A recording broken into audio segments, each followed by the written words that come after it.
प्राणनाथ प्यारे की जय। बोलो श्री सतगुरु महाराज की जय। चर्चा प्रारंभ होत है, सुनो साथ चित दे। भजो राज श्यामा श्री प्राणनाथ, सखी जीवन हमारो ये। श्री मामती के साथ जी, भया चर्चा का वक्त, अब तुम सुनियो चित दे। लाल आगे आए बैठे इन्हें तकत, लाल आगे आए बैठे इन्हें तकत। बोलो श्री प्राणनाथ प्यारे की जय। बोलो श्री सतगुरु महाराज की जय। श्री महामती के मोमिनो, याद करो हजरत, जो लड़ाई तुम करी कायम करने क़यामत, कायम करने क़यामत। लाल दरवाजे की हवेली में,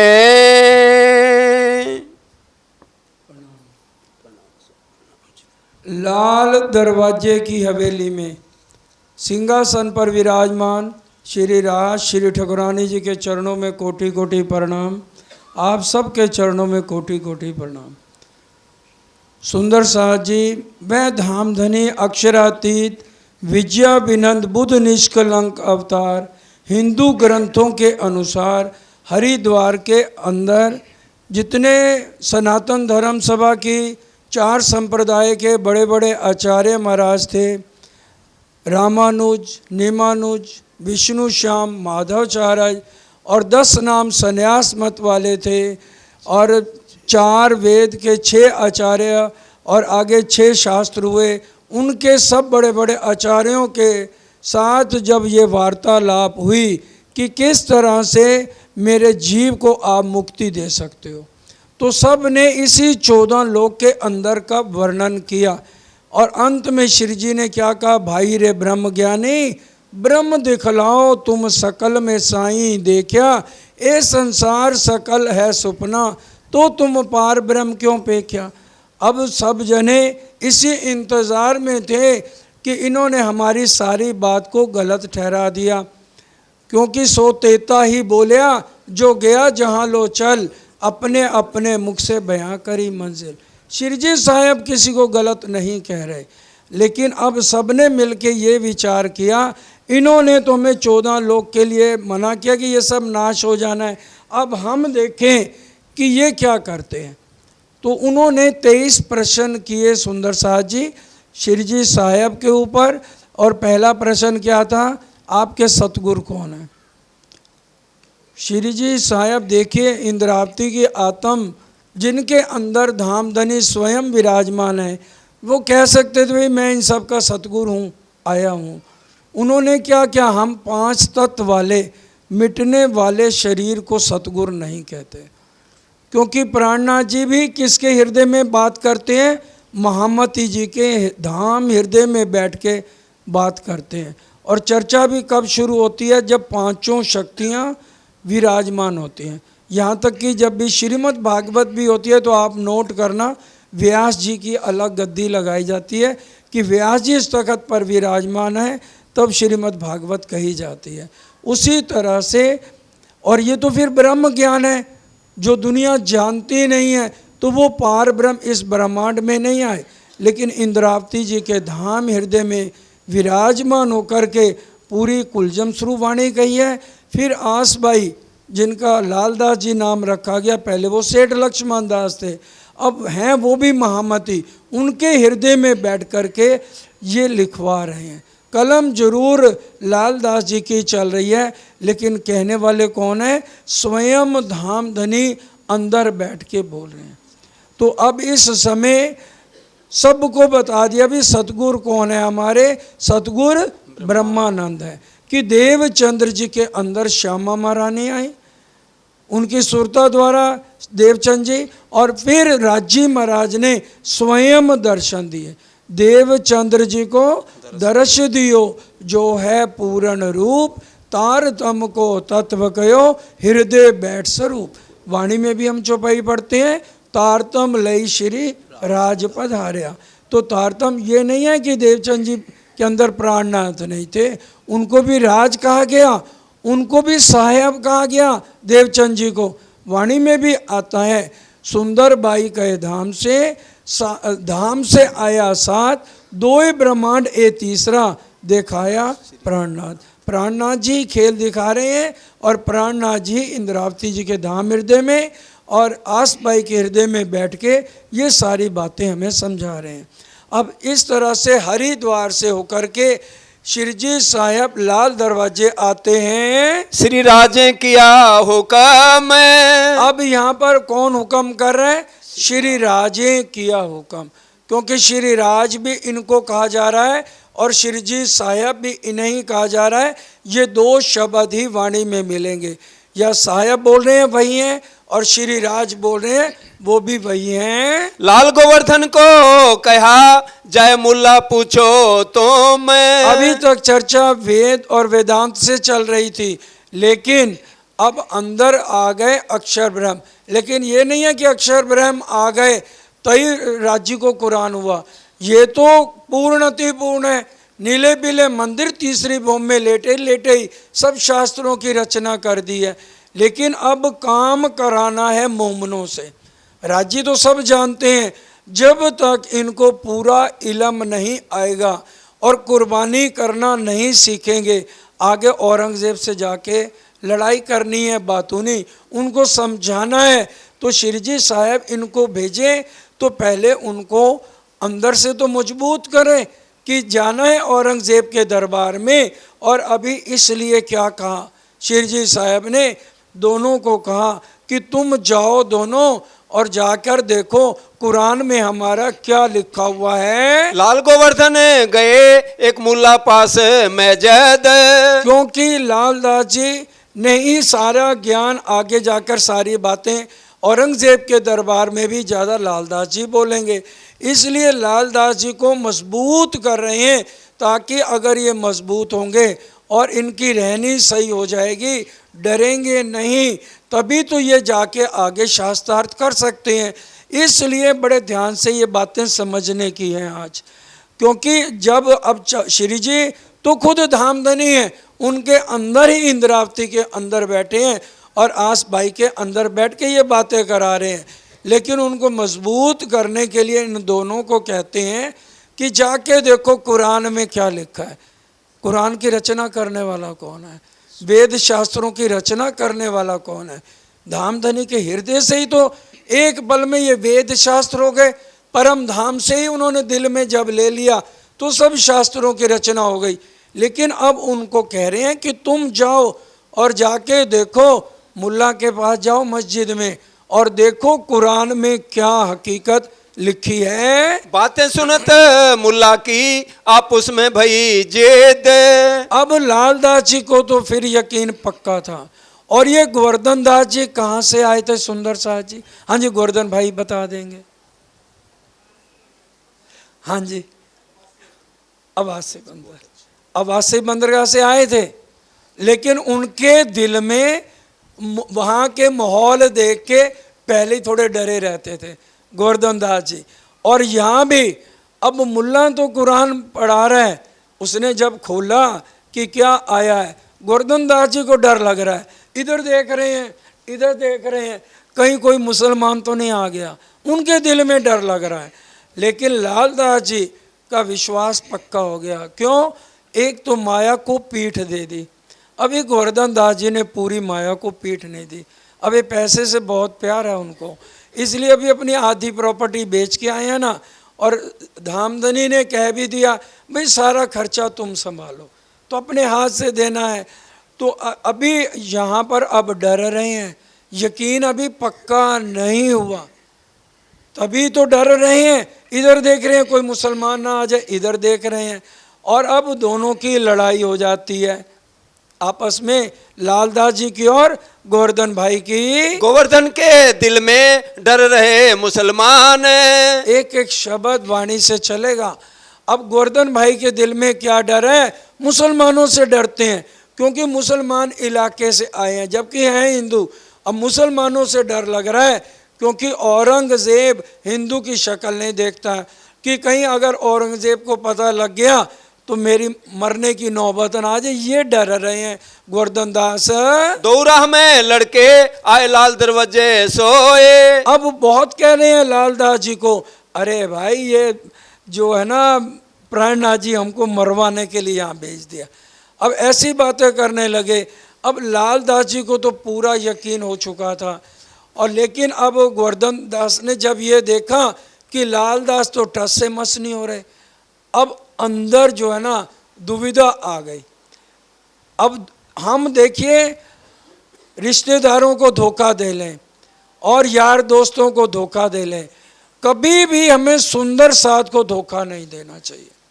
चाहे पैसे का मामला है, चाहे हम थोड़ा थोड़ा करके किसी से लिया है हम वापस देवें। हाँ, देने वाला ये कहे कि मैं तो एक की सेवा कर रहा हूँ, वो बात अलग है। अगर आपने किसी से पैसा लिया है तो हमें धोखा नहीं देना एक दूसरे को।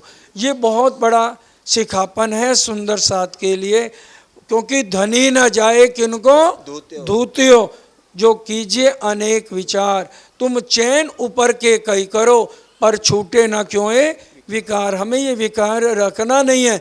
अब लालदास जी को तो देखो पैसे की कोई फिक्र नहीं है, लेकिन अब छल कौन कर रहा है? अभी गोवर्धन दास जी को पूरी पहचान नहीं है। सुंदर साथ लालदास जी हैं, उनके साथ कुछ और बोल रहे हैं, दोनों की लड़ाई हो गई है।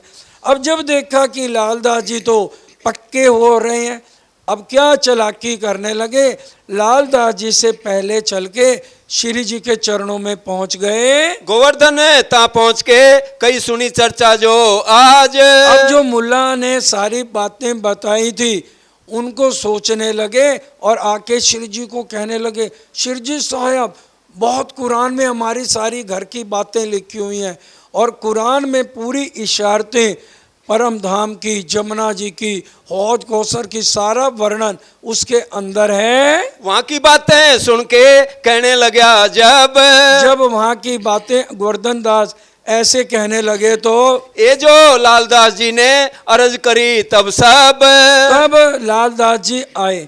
उन्होंने क्या कहा? हमारा इन चटाई पर मन होता है, और हमारा इन चटाई पर, जब तक तो हम चर्चा सुनते हैं तो अब हम क्या कहते हैं कि आप प्राणनाथ हो, और जैसे हम इस चटाई से, चवारे से नीचे उतरते हैं तो हमारे दिल में क्या आता है, ये प्राणनाथ जी हमको मरवा देंगे। ये लालदास जी ने कहा कि इस चटाई तक हमारा ईमान रहता है, चटाई से उठने के बाद, क्योंकि वो चवारे पे बैठे थे, ऊंचे अटारी पे श्री जी साहब बैठे थे, भोजन का समय था, भोजन करके उठे तो चर्चा करने लगे। और अब कहने लगे कि ये लालदास जी ने कहा जब, तब भाई गोवर्धन को रीस चढ़ी बनाए। उसको बहुत, गोवर्धन दास को गुस्सा आ गया। ये सब मोको कहा तुम जानत नहीं ताए। हे धामधनी, आप नहीं जानते, ये सारा कुछ मुझे सुनाया है इसने। दो बातें श्री राज देख के दिल में किया विचार। अब जब दोनों की बातें सुनी तो श्री जी साहब ने क्या विचार किया, इनों की अकल ऊपर मोहे कैसो इतबार। इनकी अकल को मैं लेके जागने के काम में नहीं चल सकता हूँ। इन समय श्री राज को नूर जोश चढ़ियो जोर। इतना जोश आया, जबराइल और असराफिल अंदर विराजमान हो गए और मुंह पर करोड़ों बिजलियां, एकदम लाल मुख हो गया श्री जी का। कहा मुझे जागनी नहीं करनी है, जा गोवर्धन, तेरे को अभी माया का शौक चढ़ा है, तेरे को मैंने चद्दर उड़ा दी, जा सूरत का महंत बन जा और निकल जाओ यहाँ से, मैं अकेला जागनी करूँगा। अनूप शहर हम जाते हैं, ये हुआ हुक्म। अब हम अनूप शहर जाते हैं, और लालदास जी को भी भेज दिया, सबको, मुकंदास को कहा तेरे को ज़्यादा भागवत सुनाने का है ना, जा तारतम सुना और भागवत का तू विख्यात बन जा, विद्वान पंडित तूने बनना है, जाओ। सबको भगा दिया। देवस्था जोश में शेख बदल को हुक्म, शेख बदल को भी कह दिया भाई तुम्हें कुरान आता है तो जाओ तुम कुरान की चर्चा करो। बुद्ध देई भीम को, गोवर्धन को सूरत, और गोवर्धन को सूरत का, जा तुम महंत बन, हमें नहीं जरूरत है किसी की, हम खुद जागनी कर लेंगे। मुकुंद भीम है उदयपुर, हम जात अनूप शहर इत, और सबको उदयपुर, मुकुंद और भीम को कहाँ भेज दिया? उदयपुर। और हम अनूप शहर जा रहे हैं। महीना था आषाढ़ का, बरखत धारा खंड, पूरी बारिश लगातार चल रही थी और उस समय पुट्ठी होती है जो आगे ऊंट है और रेडी टाइप बनी होती है, उसमें मानिक भाई, श्रीजी साहब और लाल भाई और दो सुंदर साथ बैठ गए। इन समय शरीर को बड़ी भई कसोट, बड़ा कसौटी क्या पड़ी, इतना अंदर जोश था कि एकदम पेट छूट गया, इतनी तबीयत खराब हो गई। लाल भाई रोने लगी और उनके चरणों में गिर गई। तो श्रीजी साहब ने कहा अभी समय नहीं है जाने का, जब समय होगा तो मैं सब सुंदर साथ को बता दूंगा। मानिक भाई ने तुरंत उनको दवाई भी दी। उस वक्त जबराइल ने बड़ा जो किया जोर, बोलो श्री प्राणनाथ प्यारे की जय। उस समय जबराइल ने अंदर बैठ के बहुत जोर किया। उतरे कला में कादर से, करो खेल में शोर, अब कलाम सनंदे 30 उतरी। सनंद ग्रंथ पढ़ना, उसमें टोटल 42 प्रकरण है, 30 तो सनंद के हैं और 12 प्रकरण पहले सनंद उतरी है, बाद में प्रकाश हिंदुस्तानी और कलश उतरी है।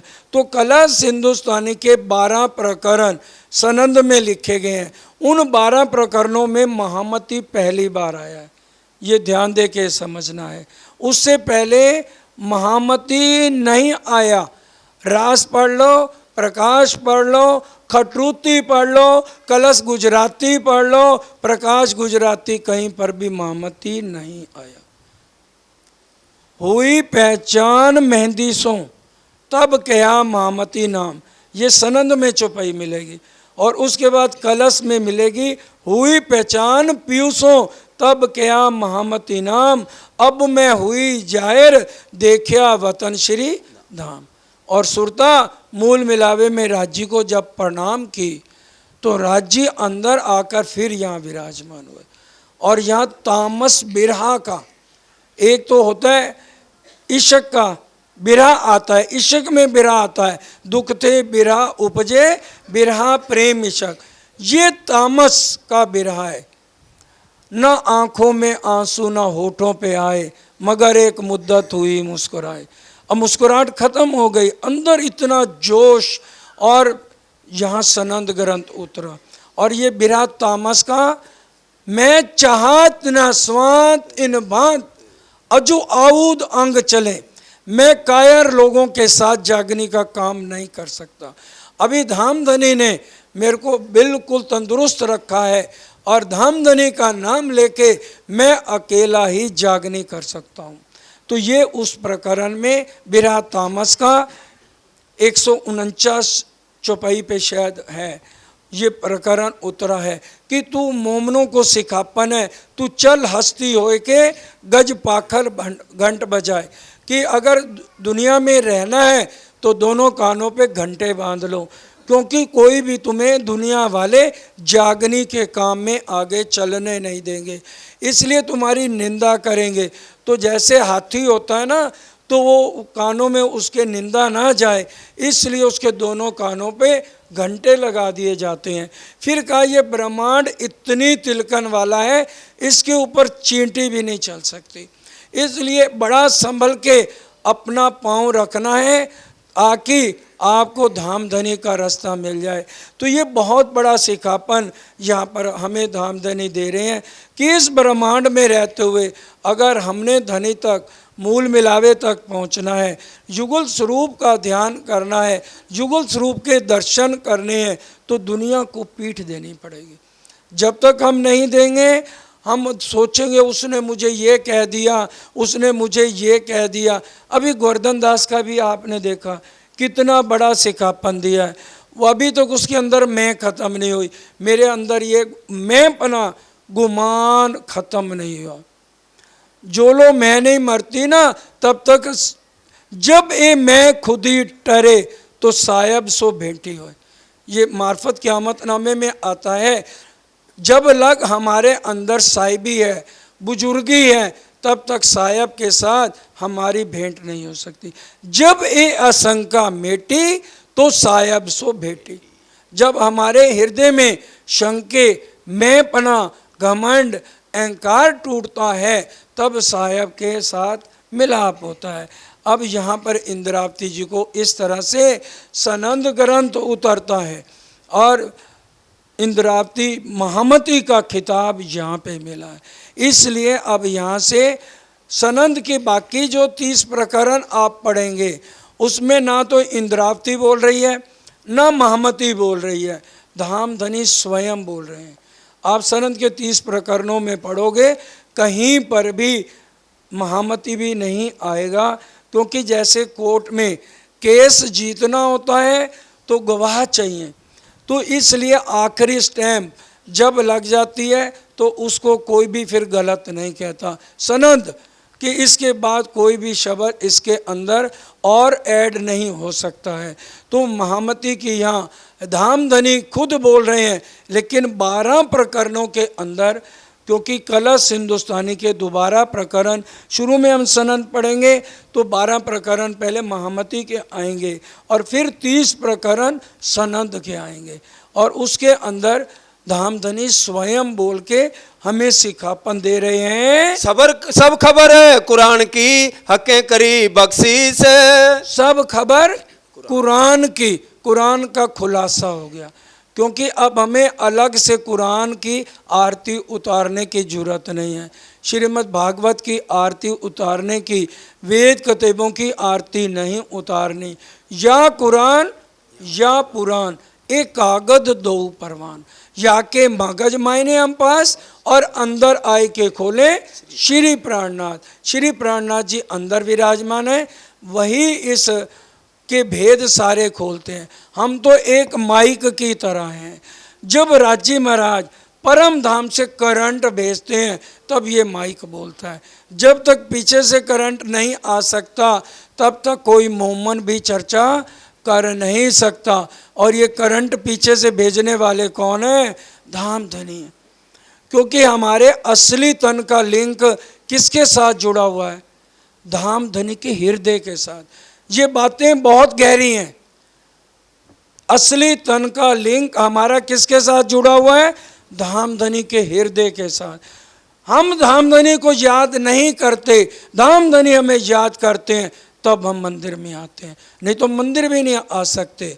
क्योंकि धामधनी जब दिल में लेते हैं तब वो बात पर आत्म के दिल में जाती है। तभी यहाँ पर वकील आया था ना, क्या नाम था उसका, आशाजीत। उसने कहा मैंने किताबों में तो पढ़ा था, लेकिन आज मैं देख रहा हूँ कि तुम्हारे धड़ धड़ हैं, तुम्हारे सिर नहीं है। क्यों नहीं है सिर मोमनों के? क्योंकि उनका ये खोखा नहीं बोलता। कौन बोलते हैं? धामधनी स्वयं। धामधनी किसके दिल में भेजते हैं? पर आत्म के। चौपाई है, पर आत्म के अंतस्करण जेती बीतत बात तेती इन आत्म के अंग करत साक्षात। राज्य ने जो जिस माइक में बुलवाना है वो करंट भेजते हैं अपने दिल से। वो करंट आता है असली तन में, असली तन से आता है आत्म में, आत्म से ये जीव का खोखा बोलना शुरू करता है। और ये भेजने वाले कौन है? धामधनी। इसलिए मैं और अहंकार में कोई ना रहे कि भी हम चर्चा कर रहे हैं। इस खोखे का कोई भी औकात नहीं है। अगर इस ब्रह्मांड की मालकिन लक्ष्मी जी के अंदर ताकत नहीं कि वो किस विष्णु भगवान किसका ध्यान करते हैं, जोर लगा लिया लक्ष्मी ने, 7 कल्पांत तपस्या कर डाली, और विष्णु भगवान ये नहीं बता पाए कि मेरा ध्यान कहाँ तक जाता है। लक्ष्मी का दृष्टांत पढ़ लो, प्रकाश गुजराती में भी है और प्रकाश हिंदुस्तानी में भी। क्या कहा विष्णु भगवान ने, 21 कल्पांत भी तू तपस्या कर ले तो भी मेरी जुबान वर्णन नहीं कर सकते। तो ये मिट्टी का पुतला किसका बनाया हुआ है? मैं मई जीव अंशो जीव भूते जीव लोके सनातना, जो है विष्णु भगवान का जीव अंश आज हमारे अंदर है। और जो वाणी होती है, जो भी एक ब्रह्म ज्ञान की चर्चा है, धाम धनी के हुक्म द्वारा उनका करंट आता है, तभी ये शब्द मुख से निकलते हैं। सनंद लिख तैयार करी विचार देखे सुकन। अब बाद में, क्योंकि जब होती में बिरा में तब मुख बोले ना जाए।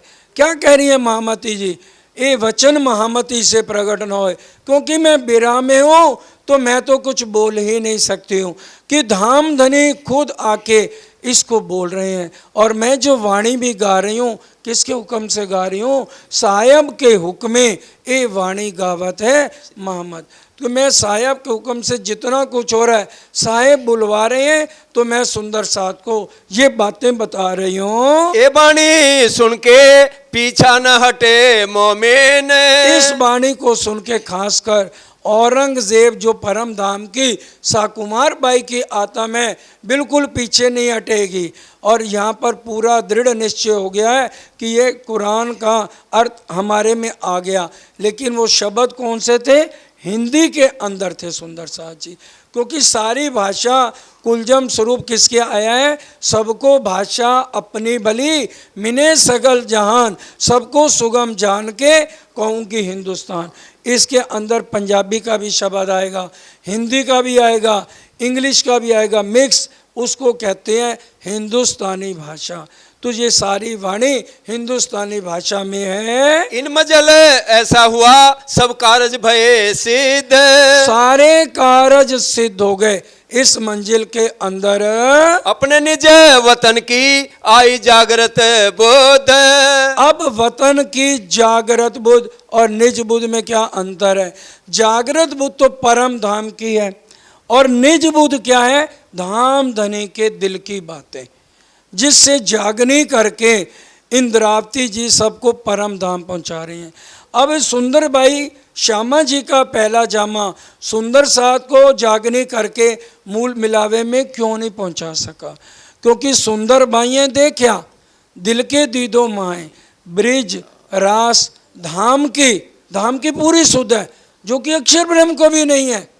बड़ी गहरी बात है, अक्षर ब्रह्म को ही धाम की सुध नहीं है, उसके पास भी जागृत बुद्ध का ज्ञान नहीं है, सपने का इस ब्रह्मांड में है। लेकिन अक्षर ब्रह्म को बस सुध है कि ये अक्षरातीत मेरे हैं, तभी उनको प्रणाम करके पीछे फिर जाते हैं। लेकिन राज्य का जब हुक्म उनको होता है तो वो ब्रह्मांड बनाने और उसको कायम करने का कोटि ब्रह्मांड नज़रों में आवे, खिन में देख के पल में उड़ावे। जागृत बुद्ध से इतना तो पता चलता है कि परम धाम में 25 पक्ष हैं, उसका वर्णन श्री सदगुरुदेव चंद जी करते थे। लेकिन एक एक सुंदर साथ को यहाँ से जगा के परम धाम नहीं दिखा सकते थे, उसको कहते हैं निज बुद्ध। इसलिए तो इंद्रावती को नहीं दिखाया उन्होंने परम धाम, आपोपा देखा, खुद उन्होंने कसनी करी, तब उनको परम धाम नजर आया। लेकिन सदगुरुदेव चंद जी में इतनी शक्ति पहले जामे में धाम धनी ने नहीं दी थी कि सुंदर साथ को वो परम धाम दिखा सकें। ये निज बुद्ध का काम है, ये निज बुद्ध का काम है, जो किसको मिली? इंद्रावती जी को। कलश हिंदुस्तानी में पढ़ लीजिए जागने का प्रकरण। क्या कह रही है इंद्रावती जी? इंद्रावती वाला संगे उदर फल उत्पन्न।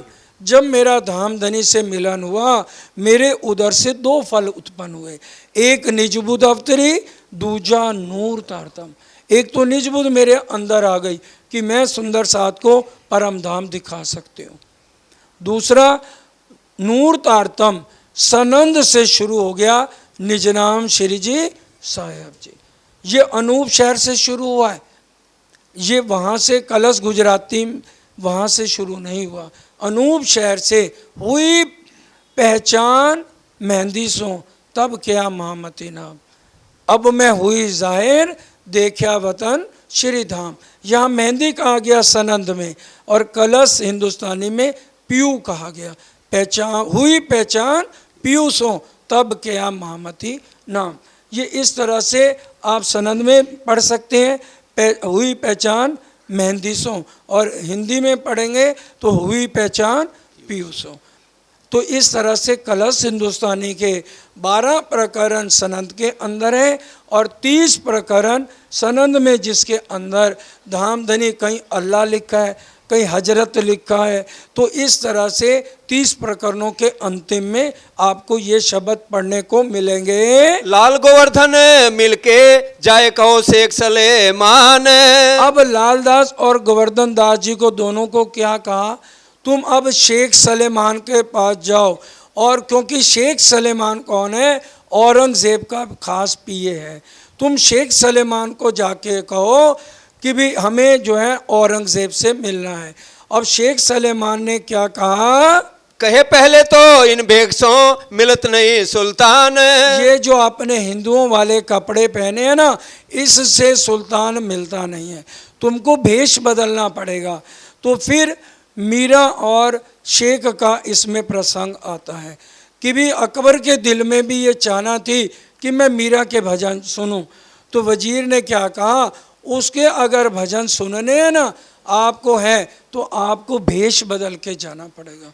तो अकबर भेष बदल के गया और इतना मुग्ध हो गया मीरा के भजन सुन के, अपने गले से अकबर अकबर अकबर पूरी माला के ऊपर लिखा था उतार के मीरा को डाल दी।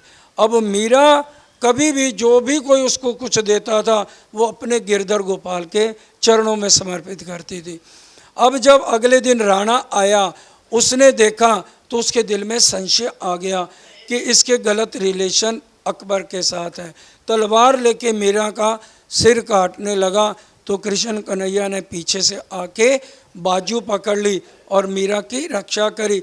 अब वही बात कह रहे हैं कि जैसे अकबर को भी भेष बदल के जाना पड़ा, इसी तरह से जब तक हम लोग भेष बदल के नहीं जाएंगे तो अकबर ये औरंगजेब बादशाह से मिलन नहीं हो सकता है। लाल दरवाजा छोड़ के आए सराय रोहिला खान। अब लाल दरवाजे को छोड़ के शिरजी साहब कहाँ आ गए, सराय रवेला खां, क्योंकि सारी पैदल यात्रा है। सराय रवेला कहाँ पे है और फिर लाल किला अलग अलग काफ़ी दूर पड़ता है, पैदल जाना पैदल आना।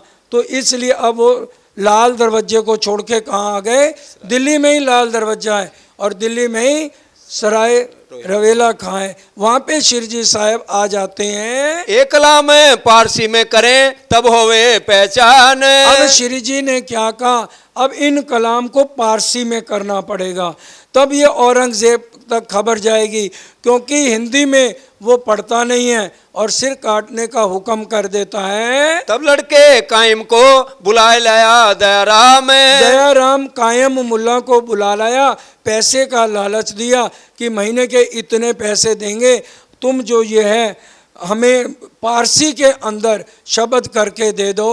एक सौदागर सूरत का रहे चांदनी चौक में। एक सौदागर चांदनी चौक में रहता था, उसने कहा मेरे पास दज्जाल नामा है। तो शिरजी ने लालदास को कहा जाओ ले आओ। तो वो बहुत दिन टरकाता रहा, फिर कहने लगा मेरे पास तफसीर हुसैनी है, वो भी नहीं थी। तो दयाराम पास बैठे थे, उन्होंने कहा आपका हुक्म हो तो मैं ले आऊँ। तो दयाराम फौरन दौड़ के जाता है और अपने पड़ोस वाली दुकान, वो मुसलमान थे, उनसे कहा भी हमारे कोई जान पहचान है, उनको तफसीर हुसैनी चाहिए, तो वो दे देते हैं। तो उनसे लेके तफसीर हुसैनी फौरन दौड़ के श्री जी के चरणों में ले आता है कि ये रही तफसीर हुसैनी। अब तफसीर हुसैनी को शिरजी साहब कायम मुल्ला को देते हैं कि इसके तुम अर्थ करो। ये जो तफसीर हुसैनी है इसको किस में बदलना है, पारसी के अंदर करना है, क्योंकि उधर से खुलासा रख दिया, उधर से तफसीर हुसैनी रख दी। कि पहले ये बताओ तफसीर हुसैनी में क्या लिखा हुआ है। प्रथम इन्ना इंजुलना सूरत इन पढ़ी जामे तीन तकरार। अब उसने कायम मुल्ला ने इन्ना इंजुलना लैलतुल महाराज कि आराम धाम से अल्लाह ताला ने रूहों के लिए 3 ब्रह्मांड बनाए। तो 3 तकरार हुए, ब्रिज रास और जागने। हूद नबी का घर ब्रिज हुआ और नूह नबी का घर रास हुआ और ये फना मिटने वाला ब्रह्मांड हुआ, ये उसके अंदर वर्णन था। इन्ना आते ना सूरत पड़ी मुल्ला ने जब मुल्ला ने ये शब्द पढ़े तो जमुना ताल पाल की हकीकत पाई तब। जमुना जी का वर्णन था कि जमुना जी के किनारे पे हीरे मनियों रत्नों से किनारा जड़ा हुआ है। क्या बयां करूं श्री जमुना जी की धारा, हीरे मनियों रत्नों से जड़ा किनारा। इतना श्री जी को जोश आया ये पढ़ के। 7 घाट का वर्णन, उसके अंदर केल, लिबोई, अनार, अमृत, जाम्बू, नारंगी, बट, हौज कोसर का वर्णन कि उसके ऊपर 4 घाट बने हुए हैं। 16 द्योरी का घाट, 13 द्योरी का घाट, 9 द्योरी का घाट, झुंड का घाट, 124 छोटी द्योरियाँ, 128 बड़ी द्योरियाँ, और किस तरह से 128 रंग बदलते हैं। ये सारा वर्णन किसमें? तफसीर हुसैनी में पढ़ा। जब ये सारा वर्णन पढ़ा, अब विचार करो, श्री जी के ऊपर इतना बिराया 3 दिन तक वो सेज से ही नहीं उठ सके। वो सुन लो भाई। हाँ जी, 3 रोज लग सेज से उठ ना सके तब। 3 दिन, क्योंकि परम धाम में सारी रचना राजी ने की है। अब वही सारे शब्द कुरान में जब पढ़ रहे हैं, अब सुंदर साथ को लेके उसके ऊपर चर्चा करने लगे। कैसे हौज कौसर है, कैसे जमुना जी है, कैसे 7 घाट हैं, कैसे 7 वन आए हैं, पूरा वर्णन सुंदर साथ के सामने किया। हुई खुशहाली साथ में ली साखें मिलाए। सारी साखें मिला के श्री जी साहब बताने लगे। सुनियो भीम मुकुंद जी उद्धव केशव श्याम। अब उस समय तो बिरा तामस का था, सबको इधर उधर कर दिया था। अब फिर सारे इकट्ठे कर लिए। श्री जी साहब प्यार भी तो बहुत करते हैं, लाड भी तो करते हैं। उस समय का भी जागनी में अकेला कर लूँगा। फिर अब यहाँ सबको क्या कहा? सुनियो भीम मुकुंद जी उद्धव केशव श्याम, हम पाती पड़ी मोहम्मद की, सब पाई हकीकत धाम। सारी धाम की हकीकत इसके अंदर लिखी हुई है। इन समय नौतनपुरी से आए पहुंचे प्रेमदास। अब यहाँ क्या हुआ? अब वहाँ बिहारी जी महाराज गादी पर बैठे हैं। सुंदर साथ तो चर्चा जैसे करते थे, पता जब भाव आते हैं तभी सेवा होती है, बिना भाव के सेवा होती नहीं। अब बिहारी जी को चर्चा आती नहीं, तो सुंदर साथ के आत्म की खुराक मिलती है, हर तरह से सिखापन मिलता है, हर तरह से रहनी मिलती है, तब दिल में सेवा भाव आता है कि हमने सेवा धाम धनी की करनी है। जितना सुंदर साथ बैठा है ये प्राणनाथ के स्वरूप है। अब जब तक चर्चा नहीं मिलेगी अंदर की मैल कैसे धुलेगी? तो वो बिहारी जी को काम आता नहीं, तो सुंदर साथ भी पैसा देते नहीं, सेवा होती नहीं। तो अब बिहारी जी ने क्या किया? 3 अपने साथियों को भेजा, जाओ महाराज के पास जाओ।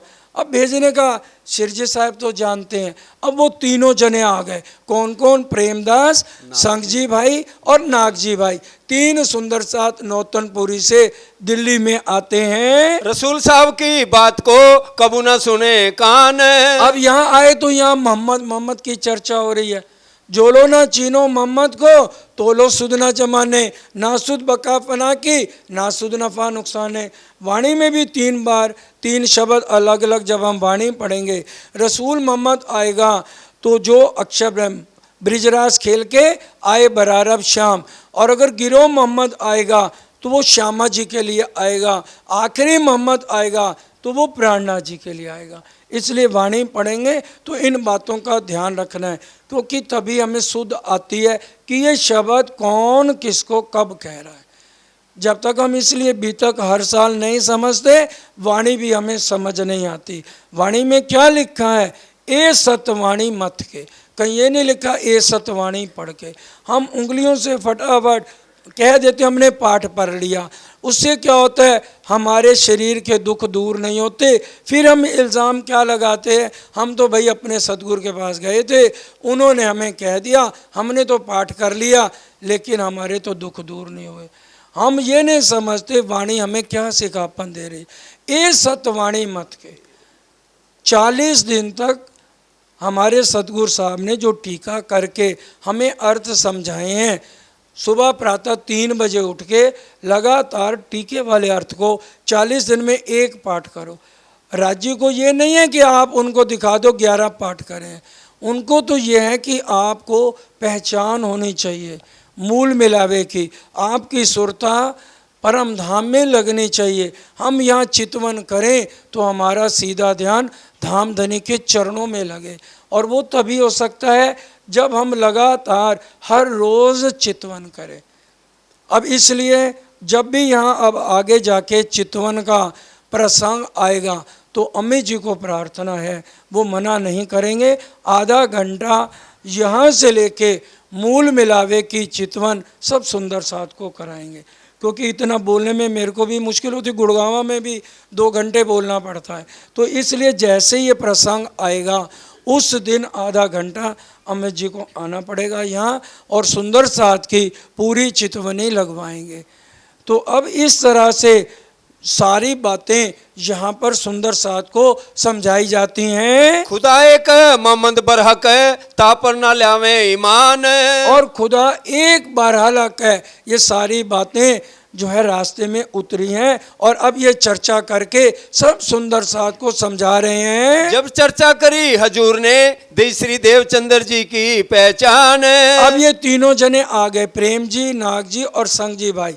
अब जब मोहम्मद साहब की सारी बातें समझाई, पहचान कराई, तो अब तीनों को पहचान हो गई। श्री मोहम्मद साहब का रोशन किया ईमान, अब मोहम्मद साहब की पहचान करा दी तो उनके दिल भी रोशन हो गए। जो बात कही मोहम्मद ने सोहिरू अल्लाह कलाम, देखो जो बात कही मोहम्मद ने, जो रसूल मोहम्मद ने कही, अक्षय ब्रह्म की आत्म को जब परम धाम ले जाया गया, सत्ता की शक्ति बाहर रख दी, क्योंकि अक्षर ब्रह्म सत्ता की शक्ति से परम धाम में नहीं जा सकते। सत्ता की शक्ति को बाहर निकाला, इश्क डाला अंदर, तो वो अंदर गए।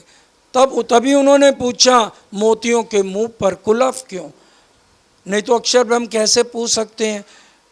इश्क था, अक्षर और अक्षरातीत यहाँ एक हो गए, तभी उन्होंने कहा मोतियों के मुंह पर कुलफ क्यों?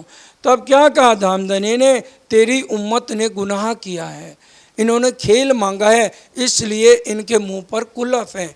तो फिर ये सनद में हम बातें पढ़ सकते हैं, खुलासा में ये बातें पढ़ सकते हैं। फिर उन्होंने कहा ये कुलफ कब टूटेगा? तो धामधनी ने क्या कहा? इनका कुलफ तेरा दिल, जब ये खुले, जब दोनों आओ मिल, जब आप परम धाम में आओगे तब इनका कुलफ टूटेगा। तो जैसे वो बाहर गए, राज्य ने अपना इश्क खींच लिया, और उनको सिर्फ 30,000 हरफ याद रहे शरीयत के, वही कुरान में लिखे 60,000 शब्द भूल गए। वो वाणी के अंदर फिर हर एक बात का वर्णन आया है। मिला दिखाए दोनों इनों को, ये हुआ दीन एक इस्लाम। इस तरह से इस्लाम कह लो या निजानंद कह लो, सिर्फ शब्दों का सुंदर सा जी अंतर है। इस्लाम निजानंद को ही कहा गया है। जब ईसा मोहम्मद मिल गए कलमा और तारतम, ईसा और मोहम्मद मिल गए, कलमा और तारतम को एक शिरजी साहब ने एक पहर तक चर्चा करके सारे भेद खोल दिए, तीनों को समझा दिया। भाग्या दिल का कुफर जाग देखी आत्म, आत्म जाग गई, बल पकड़ लिया आत्म ने। हम श्री देवचंद्र जी को इत देखे भाई हमको पहचान। अब तीनों क्या कहने लगे? हम देवचंद जी को इत देखे। भाई देवचंद जी बिहारी जी के अंदर नहीं है, वो खाली गद्दी के ऊपर बैठे हुए हैं। देवचंद जी महाराज की साक्षात बैठक हमने श्री जी साहब के अंदर देखी है। हम भी सब साथ को लिखेंगे सुकन। उसी समय तीनों ने मिलके सब सुंदर साथ को चिट्ठियां डाल दी कि भी देवचंद जी सतगुरु महाराज की बैठक श्री जी साहब के अंदर है, कोई भी बिहारी जी के पास मत्था टेकने ना जाए। शेख बदल और नाग जी एक ठोर किए जब, यहाँ से धामधनी ने भेदभाव खत्म कर दिया। शेख जी को और नाग जी को सबको इकट्ठा एक थाली में भोजन करा दिया। प्रेमदास रह गया, ये दो चले अपने मुकाम। प्रेमदास जी वहीं रह गए। उन प्रेमदास जी का नाम याद रखना। अष्टपहर में सेज बिछाने का काम प्रेमदास जी करेंगे। तो ये उनका नाम अष्टपैर की सेवा में आएगा। तो आपसे पूछेंगे ये कहाँ पे थे, कहाँ आके मिले, तो इन बात का ध्यान रखना है। जिन बात को आए थे सो कर चले काम है। किस काम के लिए आए थे, किस काम के लिए आए थे? ये पैसा लेने आए थे। जिस काम, देखो चौपाई पूरी पकड़ नहीं है, जिस काम के लिए आए थे कर चले वो काम। और उनका क्या मतलब था? प्रेमदास जी तो वहीं रह गए, नाग जी और संग जी आए थे, इसीलिए जितना पैसा था। शिरजी साहब तो अपना पैन धोतिया जुदे हुए, सिर्फ 2 धोती 2 कुर्ते रखते थे, एक को पहना एक को धो दिया, दूसरा पहना फिर पहले को धो दिया। भाई माया को पास ही नहीं आने देना है, तभी जागनी का काम होगा। पट पैर खाए चीकना, हेम जवेर सिनगार, हक लज्जत आई मोमनो, 3 दुनी करी मुर्दार। हम आज 10-10 हज़ार की साड़ियाँ, 10-10 हज़ार के सूट पहनते हैं, उधर से गरीब साथी भूखा मर रहा है, उसको हम रोटी नहीं खिलाएंगे, उसके पास किराए के पैसे नहीं हैं तो हम नहीं देंगे, हम सिर्फ अपने आप को देखेंगे। ये सिखापन हमें लेना है। अगर राजी महाराज ने ज़्यादा पैसा दिया है, गरीब सुंदर साथ की आपको पता लग जाए कि भी इसका रोटी रोज़ी का कोई साधन नहीं है, तो कर कबीला पार का। इन सुंदर साथ की सेवा कर ली तो इससे बड़ा कोई और काम नहीं है। आपने प्राणनाथ जी की सेवा कर ली। राजा राम झंझन भाई लगातार 5000 सुंदर साथ की सेवा, 15 साल कह देना आसान है, 5000 जमात की सेवा करी। और आज तक नगौड़ से इनके 87 परिवार हैं नगौड़ के अंदर, और वहाँ से आज भी सेवा पद्मावतीपुरी यहाँ पर जा रही है। जब इससे पीठ देई तब घेरे शैतान है। क्योंकि जब तक तो हम अंदर रहते हैं, चर्चा वाणी रहती है, तब तक शैतान हमें घेरता नहीं है। शैतान कब घेरता है? जब देखते हैं अभी इनका ईमान पक्का नहीं है। अब वो दोनों जने गए, नाग जी और संग जी, उनके अंदर कौन आके बैठ गया? शैतान अंदर आके बैठ गया। क्योंकि प्रेमदास को पूरी पहचान थी तो वो नहीं गए, ये दोनों वापस हो लिए। साथ में जहाँ मिले तब बातें दुधली करें। तो जब सुंदर साथ मिले अब पूछने लगे, अरे भाई ये तुम्हारी चिट्ठी आई थी, तुमने यही लिखी है ना सतगुरु देवचंद जी की बैठक किसके अंदर है? श्री जी साहब के अंदर है। अब हम तब से बिहारी जी को प्रणाम करने ही नहीं गए। अब सुंदर साथ तो जागनी अभी हुई नहीं है, क्योंकि चर्चा वाणी सुनी नहीं। अब सुंदर साध ने इसी चिट्ठी पे तो बाहर कर लिया।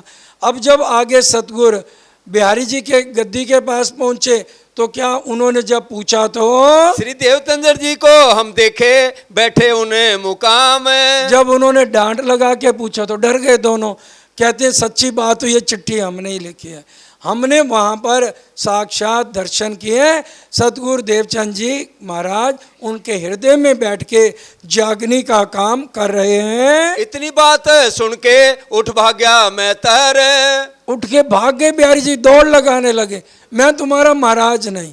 ये देखो अहंकार और मैं पना बुजुर्गी, बुजुर्गी मारे रे साथ जी, बुजुर्गी मारे जिन बुजुर्गी लई दिल पर, तिनको कोई ना बार।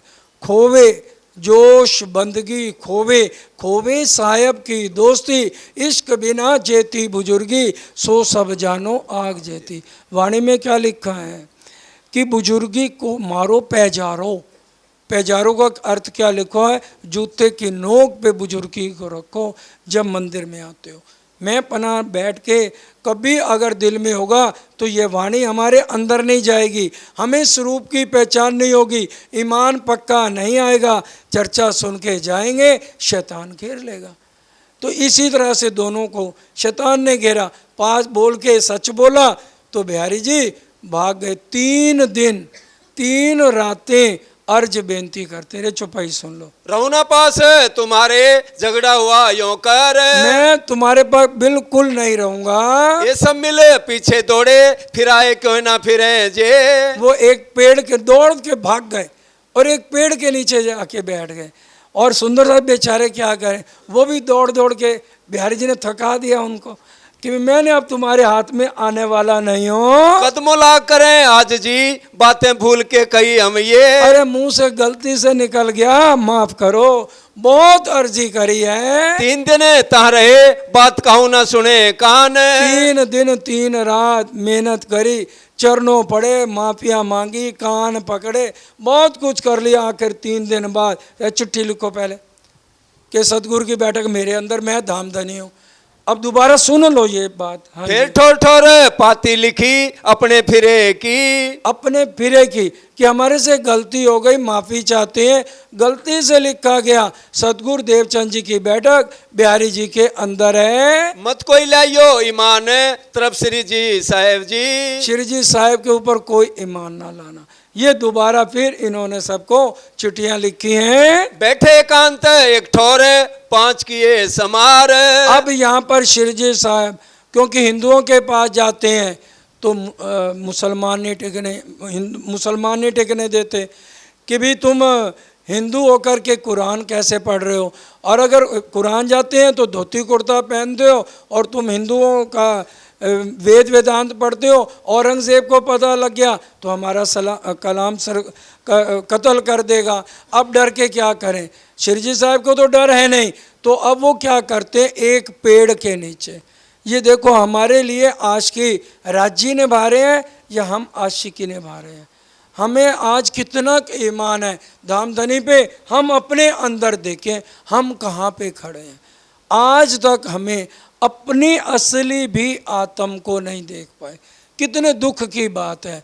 400 साल से आए हैं हम यहाँ पर और आज तक हम अपने असली तन को नहीं देख पाए। कमी किसके अंदर है? कमी हमारे अंदर है। हम बिरहा नहीं लेते, हम वचनों को, वचन तो हैं जागृत, जगावत तत्क्षण जो नाले सिर अपने, तो क्या करे वचन, फिर सांच क्या ना को ना रुचे। हम किसकी चाल पे हैं? बिहारी जी की।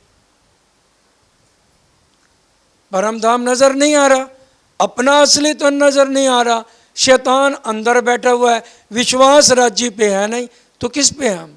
2 ही रास्ते हैं, या बिहारी जी का है या शिरजी साहेब का है। शिरजी साहेब का रास्ता है तो मेहनत करो। मेहनत हम करना नहीं चाहते, शरीर को हम कष्ट देना नहीं चाहते। चौकस कर चित दीजिए आत्म को ए धन। 10 रुपए की चीज़ लेनी है तो हम चौकस करके लेते हैं। मिलावट का जमाना है। जब तक इश्क नहीं आता, परिक्रमा का 4था प्रकरण पढ़ लो। जो लो इश्क न आया तो लो करो। हाँ जी, क्या है आगे अमित जी? जो लो इश्क ध्यान कहाँ है? जो लो इश्क न आया तो लो करो उपाय। जब तक इश्क अंदर नहीं आ रहा, इश्क आने से ही हम अपने असली स्वरूप को देख सकेंगे। इश्क आने से ही युगल स्वरूप के हमें चरण नजर आएंगे। और चरण जब हमें ये महसूस हो जाए हम चितवन कर रहे हैं और हम राज्य के चरणों में अपने हाथ रख रहे हैं और हमें हाथ में भारीपन लगे कि हमारे हाथ के ऊपर धामधनी के चरण चितवन में आ गए, तब समझो कि आपकी आत्म को बल मिलना शुरू हुआ है।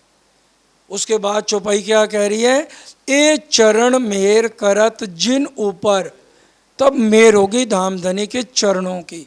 ए चरण मेर करत जिन ऊपर, ताय देत हृदय पूर्ण स्वरूप, युगल स्वरूप चित्त चुभत सुख सुंदर रूप अनूप। तब हमें अनुभव होगा राज्य के पूरे स्वरूप का। आज हम कहते हैं उनकी फोटो दे दो, तो यहाँ पर क्या पार ब्रह्म की कोई फोटो किसी की हिम्मत है, ताकत है किसी की कलम में कि पार ब्रह्म का स्वरूप अपनी कलम से बना सके? ये तो ब्रह्म सृष्टियों के निस्बत है जिससे धामधनी उनको मिल सकते हैं अगर वो उपाय करें तो। अगर उपाय नहीं करेंगे तो किन कात्या शेर भर, किन हाथ ते न लई पूनी। तो हम सबसे क्लास में 12,000 में बिल्कुल अंतिम में बैठे होंगे। फिर आँखां क्यों मैं उठाऊंगी, मोहे मारेगी बड़ी शर्म, ऐसी कबू किन ना करी जो मैं किए चंडाल करम। तो धामधनी के दर्शन के बिना बहुत मुश्किल है इस संसार में। अब बिहारी जी के पास कोई कमी है? बताओ। जितना पैसा चाहिए सब कुछ तो बेचे जा रहे हैं। श्री जी ने अपने पास कुछ नहीं रखा हुआ, चाहे साड़ियाँ आई श्यामा जी की, तेज कुंवरी जी की, वो भी पास ऑन है। जितने मैं श्री जी के लिए वस्त्र आ रहे हैं वो भी सारे जा रहे हैं। जितना सोना चांदी जो कुछ आ रहा है सारा बिहारी जी के पास जा रहा है। फिर भी बिहारी जी क्या खुश हैं? नहीं है। और श्री जी, क्योंकि उनके पास धाम धनी है। यही बात जब महाभारत का युद्ध होना था, अर्जुन और दुर्योधन चले गए थे कृष्ण जी के पास, याद है ना प्रसंग?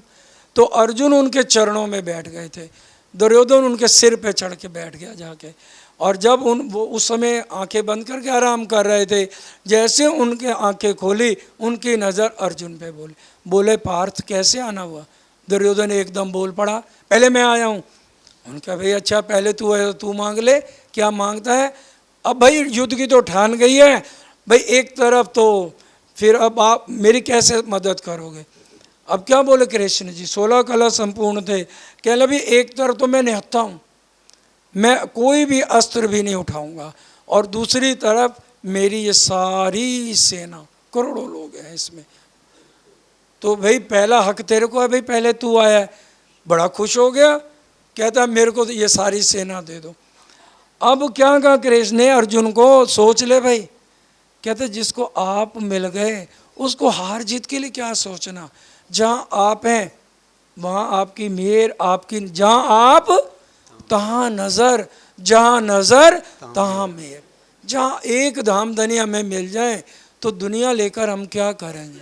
तो जिसको धाम धनी दिल से प्यार करें, जिन्हों धाम धनी मेरा प्यार करे ओ सबदा प्यारा बन जावे। धाम धनी जिसको प्यार करे उसको ये सेना और किसी चीज़ की क्या जरूरत है? तो हमें एक धनी का लाड चाहिए, और वो लाड कैसे मिलेगा? जब हमारी आत्म को इश्क मिलेगा। इश्क से ही हमारा धनी का मिलन है। धनी जी को इशक भावे, बिना इशक कछु ना सुहावे। कोई ना कहे ए जन धनी पाया इशक बिन, इशक के बिना अब कहूँ रे इशक की बात। इशक शब्दातीत साक्षात, जो कदी आवे मैंने शब्द तो 14 तबक करूँ रद। 14 तबक को भी ठोकर मार दो। एक तरफ धनी का इशक मिल जाए और एक तरफ हमें कोई 14 तबक का राज दे, तो हमें एक धनी का इशक चाहिए। मांगा तू मेरे दूल्हा, मन कर करम वचन, ए जिन तुम खाली करो अरज करूं दुल्हन। धनी तुम्हारी साहिबी तुम अपनी राखो आप, इशक दीजो मोए अपना, मेरा यही सो मत। हकीकत क्या मत की और पहचान इमाम। अब ये 5 नलवे तैयार किए गए, इसमें हकीकत और मार्फत की सारी बातों को लिख दिया गया। हजरत ईसा आया हकीकत दीन इस्लाम, और हजरत ईसा भी आ गया है। असराफील जबराइल उतरे अरस से, असराफील और जबराइल भी अरश अजीम से आ गए। और लड़ाई दज्जाल की सब लिखी उनमें, सारा कुछ उन पातियों में लिख दिया गया। आजूज माजूज जाहिर उग्या सूर मगरब। अजूज मजूज कहते हैं दिन और रात को। अजूज कितने गज का कहा गया, कौन बताएगा? हाँ जी, अजूज 100 गज का और मजूज 1 गज का। ये दोनों मिलके क्या करते हैं? अष्टधात की दीवार को चाटते हैं। ये वाणी में भी लिखा है, मार्फत क़यामत नामे की बातें हैं। अजूज माजूज अष्टधात की दीवार हमारे शरीर, प्रातः होते ही उगया सूरज देख के लेत अंधेरी घेर। और जैसे सूरज उगता है, मैंने दुकान का ये काम करना है, ये मोबाइल बज रहा है, ये करना है, वो करना है। माया के सारे काम सुबह से रात तक हमें याद आते हैं, और कोई काम ही नहीं है कि धनी से मिलन करना है, या कुछ मतलब ही नहीं। इसको कहा गया 100 गज का अजूज, जो सुबह से लेके अष्टधात की दीवार को चाटे जा रहा है। हम सोचते हैं हमारा बर्थडे आ गया, हम खूब खुश हो जाते हैं। ये नहीं, उम्र का 1 साल कम हो गया। हम मौत के नज़दीक जाते जा रहे हैं। उन बातों को हम याद नहीं करते कि कब बुलावा धाम धनी का आ जाए। और माजूज 1 गज का। सारे दिन की थकान है, इंशाअल्लाह कल फिर मैं ये अष्टधात की दीवार को तोड़ूंगा। एक तरफ लुढ़क के अपना सो जाते हैं, सुबह उठते ही फिर हाय हाय हाय हाय। कोई किसी के काम नहीं आता, जितना मर्जी कर लो। 8 बच्चों की माँ अपने मुख से निकाल निकाल के बच्चों को खिलाती है, फिर सारे बच्चे लड़ते हैं माँ मेरी माँ मेरी, और बच्चे बड़े हो जाते हैं तो फिर क्या कहते हैं, माँ तेरी माँ तेरी। 8 जनों को माँ संभाल लेती है और बड़े होके 8 बच्चे अपनी माँ को नहीं संभाल। ये माया है जिसमें मरे जा रहे हैं, इनके पीछे अपनी जान गंवाए जा रहे हैं। सुबह से रात तक ये अष्टधात की दीवार को हमारे खोखला करते जा रहे हैं। धनी का बिरहा अंदर नहीं आता, धनी से मिलन नहीं हो रहा, उसी में हम खुश अपनी ज़िंदगी बिताए जा रहे हैं। तो धनी से मिलन हम कब करेंगे? ये सारी बातें आजूज माजूज। और सूरज अब हिंदुओं में से उगना है, क्योंकि पहले मुसलमानों में कहा अब मैं आऊँगा तो हिंदुओं में पर्दे में आऊँगा। कुरान में लिखा है अब मैं दोबारा आऊँगा तो पर्दे में आऊँगा। और कुरान ने भी लिख दिया कि मैं अभी तक कुंवारी हूँ, मेरा घूंघट इमाम मेहंदी जब आएंगे तब उठाएंगे। अब वो समय आ गया। 10वीं ईसा, 11वीं इमाम, 12वीं सदी फजर तमाम। 12वीं में ये ब्रह्मांड कायम कैसे होना, 13वीं सदी उत्तिंदा निर्वाण और 14वीं सदी में महाप्रलय। ये सारे कुरान के जितनी बातें थी सारे उन 5 रुकों के अंदर लिख दी। और क्या लिखा, दाब तलरा जानवर पैदा हो जाएगा। बड़े ध्यान से, ये एक निशानी है दाब तलरा आदमी की। वो क्या होगा, शक्ल तो होगी इंसान की और छाती होगी शेर की। भाई हमें किसी ने एक बार गाली दे दी या एक शब्द कह दिया तो हम जब तक उसको 4 शब्द नहीं कहेंगे अपना हमारा गुस्सा ठंडा नहीं होगा। ये छाती शेर की है, आज हम हर एक के साथ लड़ने को तैयार हैं। और सिर पे पहाड़ी बैल के सींग है। अगर कुछ नहीं मिलता तो पहाड़ी बैल क्या करता है, अपने सींग जाके झाड़ी में मारता है। हमारे से घर के 4 मेंबर तो काबू नहीं आते और हम मोहल्ले के प्रधान बनना चाहते हैं कि भी हम सारी जगह के मंदिर का हमें प्रधान बना दो, मोहल्ले का प्रधान बना दो। हमें बुजुर्गी चाहिए। ये है पहाड़ी बैल के सींग। घर काबू आ नहीं रहा, प्रधानता पूरे मेरी छुपाई भी है, मेरी मेरी करत दूनी जात है, बोझ ब्रह्मांड सिर लेवे, पाओ पलक का नहीं भरोसा, तो भी सिर सर्जन को ना देवे। और गर्दन मुर्गे की कही है। मुर्गा कभी भी झुकना पसंद नहीं करता। पहले बच्चे उठ के माता पिता के चरणों में प्रणाम करते थे। आज कितने हैं हमारे बच्चे, कोई हाथ खड़ा करे, सुबह उठ के हमारे चरणों में प्रणाम करते हैं? करते हैं कोई बच्चा? कोई नहीं करता। क्यों? गर्दन अकड़ गई। मुर्गा जैसे खाना खाता वो भी यूं करके खाएगा, पूरा झुक के कभी नहीं खाएगा। आजकल के बच्चों में यही आ गया है, आपस में भी मिलेंगे हाय बाय, ऐसा है, मुंह से भी कुछ नहीं, हाय बाय ऐसे। वो सभ्यता आज हम भूल चुके, रहनी हमारी बिल्कुल बदल चुकी। ये है दाब तलरा जानवर होगा, छाती शेर की, पीठ होगी गीदड़ की। एक मुक्का मारो गीदड़ उसी समय मर जाएगा। और एक जंगली सुअर होता है, उसकी एक ही नस्ल होती है। तो इसलिए कहा कि जंगली सुअर से पहले संभल के रहना। और दूसरा सुअर है, उसकी कमजोरी है उसी सुअर की, अगर उसकी पीठ पे मारोगे वार तो वो मर जाएगा। आज हम बच्चों के लिए लाखों रुपया कर्जा लेंगे और पूरी उम्र बच्चों के लिए करेंगे, बच्चे चाहे हमें पूछे या ना पूछे, उनके लिए नोट दे दे के मरेंगे। अच्छी औलाद है, कमा खा लेगी, तुमने ठेका ले रखा है? और जितने पशु पक्षी हैं क्या ये जोड़ते हैं? पक्षी जितना ज़रूरत है उतना खाते हैं और हमसे बढ़िया उनके बिस्तर लगे हुए हैं, जाके देख लो, उनको किसी चीज़ की कमी नहीं। हमें सबसे ज़्यादा इंसान को हाय पड़ी है। 84 लाख योनियों के बाद क्या मानव तन मिल गया, इसकी हम इंसानियत भूल गए। हमें अपनी कैसी ज़िंदगी बितानी है वो भी आज हमें याद नहीं है। ये जो है गर्दन मुर्गे की हो गई है और कान हाथी के हैं। सारी रात आप बुराई करनी शुरू कर दो कि आज तो भाई मैंने चरण सिंह को नहीं छोड़ना, सारी रात बुराई करते रहो, हम थकेंगे नहीं। दूसरे जन्म भी उसके अंदर जो है पूरा कहेगा हाँ वाकई ऐसा ही है भाई बंदा, तो सब बुराई में हमारे ये कान हाथी के हैं। चुगली हमने बहुत अच्छी लगती है, तभी कहा दिया हाथी के कान की तरह चलो, तू चल हस्तियों के कान पे घंटे बांध ले, ना बुराई सुनेगा ना तेरी सुरता कहीं और जाएगी। नहीं तो कुत्ते तो भौंकेंगे, हाथी पीछे बार बार मुड़ के नहीं देखेगा। इसलिए कान हाथी के लगा लो। और इसी तरह से ये सिखापन दिया गया। और ऊंचा लग आसमान कि अहंकार इतना जो मैं हूँ, हट पीछे कोई नहीं है।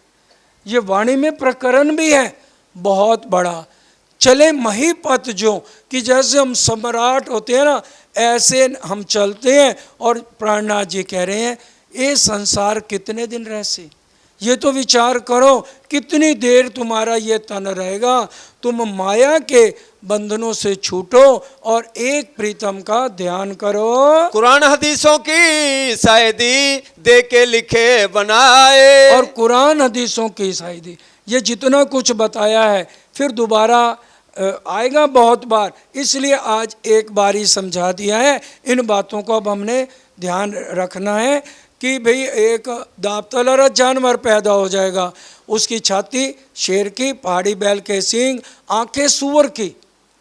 आंखें सूअर की क्या, अगर सामने बहन जा रही है तो हमें अगर नहीं पता ये मेरी बहन जा रही है तो हमारे दिल में गलत भावना आ जाएगी। ये आंखें सूअर की रहेंगी। ये कलयुग की सारी निशानियां अंतिम समय की कुरान के अंदर सुंदर साथ जी लिखी हुई हैं। और सूरज की अब हिंदुओं के अंदर वो पार ब्रह्म आ जाएंगे। और अजूज मजूज दिन और रात हमारी अष्टधात की दीवार को चाटे जा रहे हैं। कांजी को कासिद कर नलवे दिए हाथ। ये 5 नलवे तैयार किए कि औरंगजेब बादशाह के ये बड़े बड़े 5 आदमी हैं, इनके घर जाके दे आओ।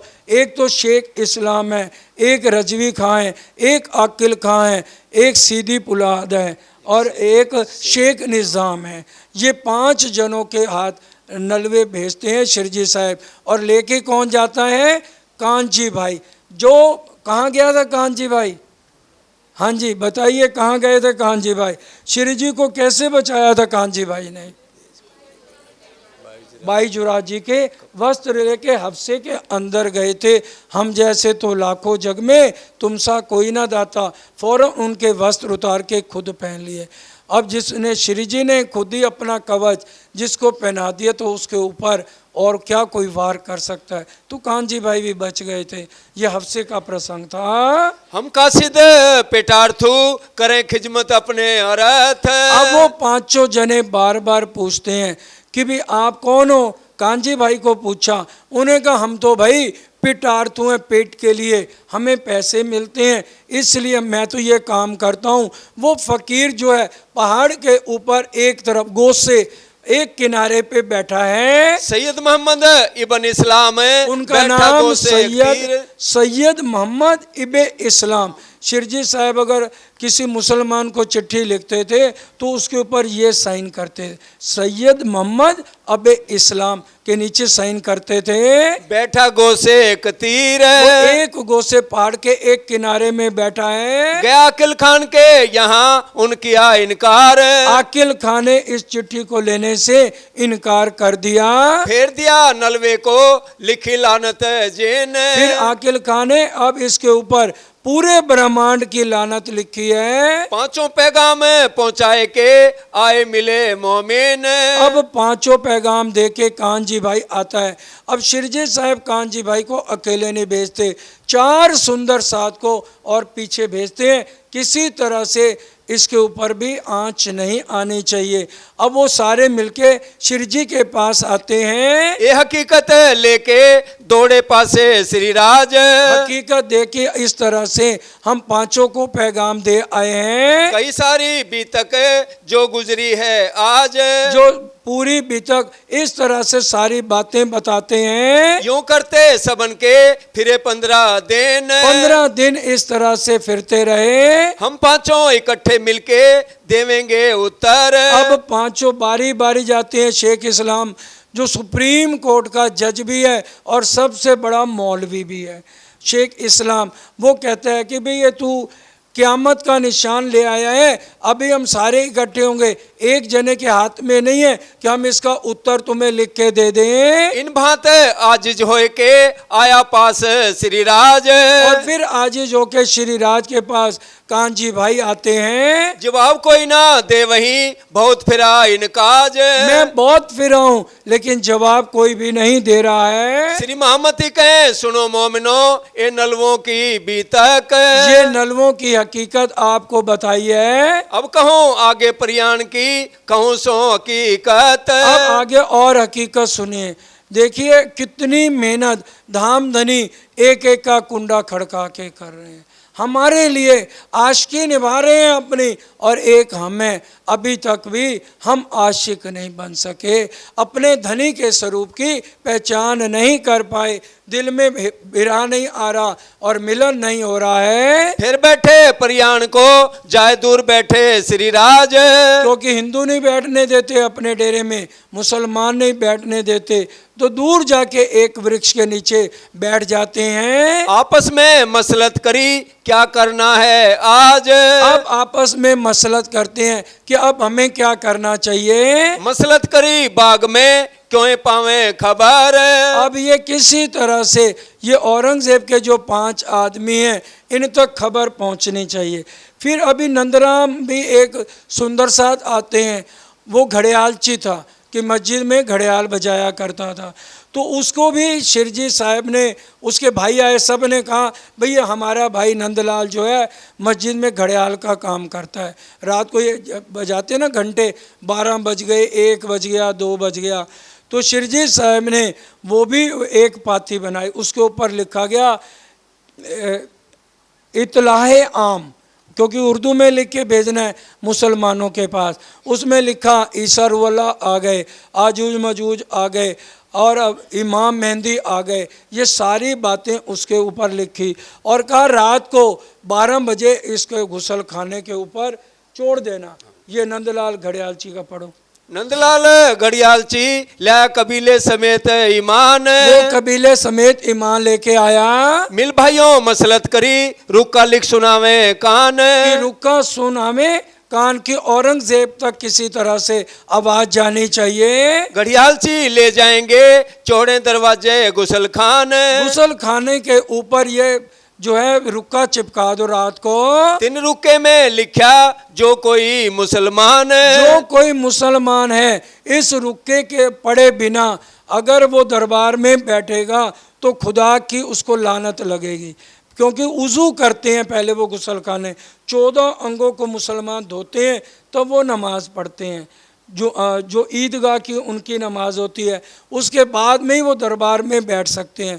इस तरह से अब जो भी है, तूने रुक्का पढ़ा है, तूने रुक्का पढ़ा है, तो सारे दरबार में यही शोर मच जाता है, रुक्का रुक्का रुक्का। रुअल्लाह मिसल गाजियो आए अरस से उतर। अल्लाह अरस से उतर के इस फना जिमी पे आ चुके हैं। रसूल इनके शामिल आए अपने वायदे पर, और रसूल भी अपने वायदे के अनुसार आ चुके हैं। और असराफील आया जो से जब्राइल आए संग। जब्राइल और असराफील भी आ गए। सो उतरे अरसे अजीम से खुद खसम के अंग। ये खुद खसम के अंग हैं, पूरी शक्तियों के साथ आज मोमनों की रक्षा कर रहे हैं। जब्राइल असराफील भेज दिए 2 अमर, निगहबानी कीजियो मेरे खासे बंदों पर। कल भी हमने ये सारा सुना है, पूरा किस्सा परसों और कल से ये सुनते ही आ रहे हैं। सुन साहब चेत होइयो जिन करो गफलत। कोई गफलत नहीं करेगा। और इस तरह से वो रुक्का पढ़ के सारे बैठते जा रहे हैं। जो कौल तुम सो किया था सो आया फरदा रोज क्यामत। फरदा रोज क्यामत का दिन आ गया। ए मुसलमानों, जागो तुम। बिन सुने इन रुके को जो बैठे इन दरबार। और बिना रुके को पड़े हुए कोई भी दरबार में बैठेगा तो तिनको लानत है खुदाए की पहुंचे ना परवरदिगार। उसका सजदा परवरदिगार तक नहीं पहुंचेगा। हम अपने सिर का उतारत है फरज। हम अपने सिर का फर्ज उतार रहे हैं। सो हमको ढूंढ लीजियो जाको होए गरज। जिसको गरज होए वो हमको ढूंढ लेना। ए रुका लिख के दिया हाथ नंदलाल। नंदलाल के हाथ में ये रुक्का भेज दिया गया। गोंद लगाए रात को चौड़ियो होए के दिल खुशहाल। दिल खुशहाल होकर रात को गुसल खाने पे छोड़ दो। जब हो गई फजर हुआ रुका जाहिर। रुक्का जाहिर हो गया। औरंगजेब ने कहा आके दरबार में ये रुक्का रुक्का क्या लगा रखा है।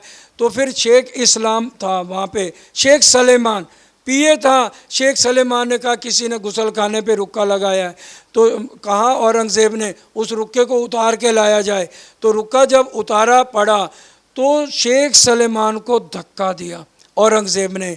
इसका मतलब ये हुआ कि वो इमाम मेहंदी के आदमी लगातार तुम्हारे पास आए हैं और तुमने उनको मेरे को मिलने नहीं दिया। अब जो उनका शेख निज़ाम राजगुरु था उसके बेटे अब्दुल्ले को नौकरी पे रखा और कहा डंडोरा पीट दो गुसल खाने पे जिसने रुक्का छोड़ा है। मैं कल ईदगाह की नमाज पे जा रहा हूँ और वो मेरे को आके अपनी चिट्ठी देवें।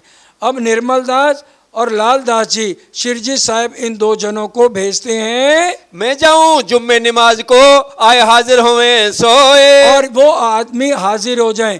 कहा तो ये अब उनके पिता ने कहा अरे अगर तूने ये डंडोरा पीट दिया ना कि रुक्का छोड़ने वाले आ जाओ तो कल सुबह तेरे अब्बा जान की गर्दन औरंगजेब बादशाह उड़ा देगा।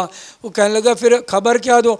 इतलाएं आम सब जनता को सूचना दी जाती है। किसी को कोई भी प्रॉब्लम है तो वो कल आके औरंगजेब बादशाह को मिल सकता है। अब सारी दिल्ली उठ के चल गई कि आज औरंगजेब बादशाह को हम अपनी चिट्ठी देंगे। अगले दिन औरंगजेब बादशाह कहने लगा रुक्का छोड़ने वाले 2 जने हो 4 जने हो। ये तो सारी दिल्ली उठ के आ गई। बड़ी देर उसने इंतज़ार की। अब ये 2 जने लेके उसको जब अब्दुल्ला को रुक्का दिया तो देखा अरे ये रुक्का तो मैंने पहुंचाना नहीं है। उस रुक्के को नहीं सुना, फाड़ के जेब में डाल लिया। पढ़ रुका फाड़ डारिया ए ना सुनो कानन। ये तो सुनना ही नहीं ना बादशाह तक ये रुका जाएगा। दिल मोहर आंखों पर क्यों अकल आवे ताए। क्यों दिल और आंखों पे कौन बैठा है? अजाजील और अबलीस। वो आप सारा किस्सा अजाजील अबलीस का सुन चुके हैं। ये कभी भी पार ब्रह्म की पहचान नहीं होने देंगे। एक दोए तीर लगे चले घोड़े पीछे घसेट। देखो अब निर्मल जी और लालदास जी चले घोड़े पीछे घसीट, पूंछल को पकड़ लिया घोड़े की और दोनों जने घसीटते हुए छलनी छलनी दोनों हो गए, लालदास जी और निर्मल दास जी। और वो राजा का घोड़ा था। अब उसने तो पीछे मुड़ के देखना नहीं था राजा ने, वो चला गया।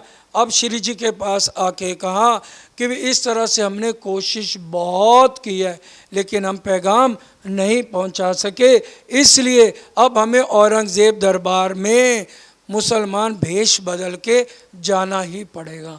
तो ये सारा विषय कल चलेगा। 12 मोमिन श्री जी को अपने हाथ से भोजन कराएंगे और औरंगजेब के दरबार में ये कैसे जाएंगे ये सारा वृतांत सुंदर साथ जी कल चलेगा। अब मिल करके चौपाई दोहराइए सुंदर साथ जी। और बड़ी बाती हमें उठना कैसे है, बैठना कैसे है, कैसे अपनी ज़िंदगी बितानी है, श्री जी साहब वो पाती कल उम्मीद है शुरू हो जाए। नहीं तो बड़ी पाती और छोटी पाती समझने की है। उसमें जो भी बोलने का भजन हो तैयार करना पाती आई है, धनी जी की पाती आई है। जो उससे मिलता हुआ जो भी आप बोलना चाहें बीच में बोलना होगा वो चौपाई दोहराएंगे। चौपाई दोहराएंगे।